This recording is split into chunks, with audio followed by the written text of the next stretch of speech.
Rhapsodie 1. La rébellion de l'aube. La chute est le début d'une grande controverse. Dans la demeure intemporelle du Très-Haut, où les cieux resplendissent d'une gloire inextinguible, le premier murmure de dissonance surgit. C'était un chant magnifique, mais teinté d'ambition. Ainsi commence l'histoire contée de l'origine du mal. Satan, qui fut autrefois porteur de lumière, s'éleva contre le trône de l'Éternel. Par de subtils mensonges, il entraîna avec lui une légion d'êtres glorieux. L'harmonie fut déchirée, et la guerre invisible scella le destin de l'univers.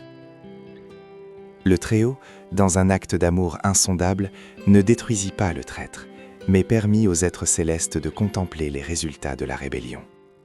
En 7 jours, un nouveau monde surgit, un joyau suspendu dans le néant.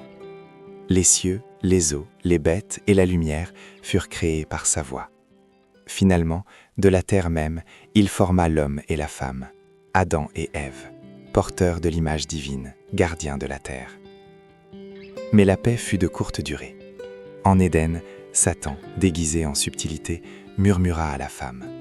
L'arbre interdit fut la porte, le choix fut son arme. Ève fut trompée, Adam, le cœur brisé, choisit de s'unir à son destin.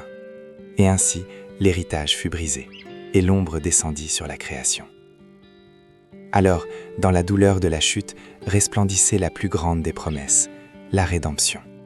Le Très-Haut annonça que de la descendance de la femme naîtrait un libérateur, et que Satan serait vaincu par l'héritier de la promesse. Les enfants d'Adam portaient en eux la tension du conflit. L'un, fidèle, l'autre, dominé par la jalousie, versa pour la première fois le sang d'un innocent, et le conflit s'intensifia. Avec Seth et Enoch, la fidélité ressurgit. Enoch marcha avec le Très-Haut jusqu'à ce qu'il soit enlevé sans voir la mort, forgeant un témoignage d'espérance incorruptible. Mais la méchanceté augmenta, et le déluge purifia la terre avec des eaux justicières. Seul Noé et sa famille trouvèrent grâce aux yeux du Très-Haut. Les survivants reçurent une nouvelle opportunité.